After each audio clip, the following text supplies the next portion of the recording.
Sebelum kami masuk ke pembahasan alat, kami akan menjelaskan tentang materi yang berhubungan dengan percobaan generator sederhana ini. Percobaan alat ini menggunakan hukum Faraday dan hukum Lenz, yaitu hukum Faraday menjelaskan hubungan antara medan magnet dengan arus listrik yang diinduksikan hukum Lenz, yang menyatakan bahwa arah arus listrik yang diinduksi akan selalu berlawanan dengan perubahan flux magnetik yang menyebabkannya. Nah, sebelumnya apa sih hukum Faraday itu? Hukum Faraday adalah hukum dasar dalam elektromagnetisme yang menjelaskan bagaimana arus listrik menghasilkan medan magnet dan sebaliknya. Bagaimana medan magnet dapat menghasilkan arus listrik pada sebuah konduktor. Hukum ini ditemukan oleh Michael Faraday, seorang ahli kimia dan fisika asal Inggris pada tahun 1834. Hukum Faraday memiliki dua bunyi, yakni ada hukum Faraday 1, yaitu massa zat yang dilepaskan selama elektrolisis berbanding lurus dengan jumlah listrik yang digunakan. Sedangkan ada hukum Faraday 2 juga, yaitu massa zat yang dilepaskan pada elektrolisis berbanding lurus dengan massa ekuivalen zat itu. Nah, di sini ada persamaan hukum Faraday 1 dan persamaan hukum Faraday 2. Di hukum Faraday 1, di sana G berbanding lurus dengan Q atau G berbanding lurus dengan IT. Keterangannya, G adalah massa yang dihasilkan pada elektrolisis, I adalah arus listrik, T adalah waktu, Q adalah motor listrik dalam sel.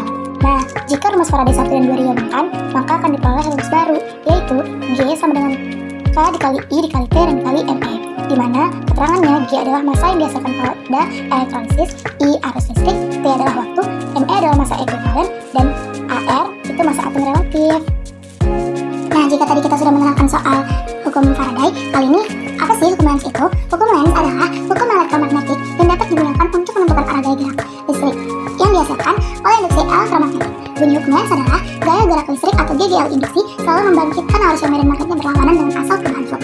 Hukum Lenz ditemukan pada tahun 1834 oleh fisikawan Rusia yang bernama Heinrich Friedrich Emil Lenz. Hukum Lenz tentang induksi elektromagnetik ini menyatakan bahwa arah arus yang diinduksi dalam sebuah konduktor oleh medan magnet yang berubah atau sesuai hukum Faraday tentang induksi elektromagnetik adalah sedemikian rupa sehingga medan magnet yang diciptakan oleh arus induksi akan bertentangan dengan perubahan medan magnet awal yang menghasilkannya. Di generator arus alternating current atau AC menggunakan prinsip hukum Faraday dan hukum Lenz sebagai cara kerjanya. Hukum Faraday dan hukum Lenz adalah dua konsep penting dalam elektromagnetisme yang berhubungan dengan induksi elektromagnetik. Generator AC erat hubungannya dengan hukum Lenz dan hukum Faraday. Dalam teori fisika, generator AC biasanya diterapkan menggunakan hukum Faraday dan hukum Lenz, yaitu hukum Faraday menjelaskan hubungan antara medan magnet dengan arus listrik yang diinduksi, dan di hukum Lenz menyatakan bahwa arah arus listrik yang diinduksi akan selalu berlawanan dengan perubahan flux magnetik yang menyebabkannya. Nah, generator listrik AC yang dapat menghasilkan energi listrik arus bolak-balik untuk berbagai keperluan ini sangat menarik rasa ingin tahu banyak orang terutama kami. Oleh karena itu, dengan pengetahuan yang kami dapat mengenai hukum Lenz dan Faraday, kami mencoba untuk mengkaji cara kerja generator arus listrik AC ini. Untuk alat dan bahan generator AC sederhana yang kami buat, di sini ada dua magnet batang dan sepasang magnet bulat, kawas full, besi, lampu LED, botol plastik, dan gunting. Pembuatannya mudah sekali. Yang pertama, kita potong botol menjadi dua bagian. Kedua, masukkan besi ke dalam botol yang sudah terbelah. Ketiga, lilitkan kawat spool. Keempat, pasang LED di antara kawat spool. Dan yang terakhir, letakkan magnet di antara kumparan. Generator sederhana seperti itu dapat digunakan untuk menghasilkan listrik dalam skala kecil, seperti untuk penerangan darurat atau mainan edukasi saja. Dari percobaan yang kami buat, kinerja generator dapat meningkat apabila meningkatkan kecepatan putaran kumparan, memperkuat medan magnet, menambah jumlah lilitan pada kumparan, menggunakan bahan inti besi yang lebih baik.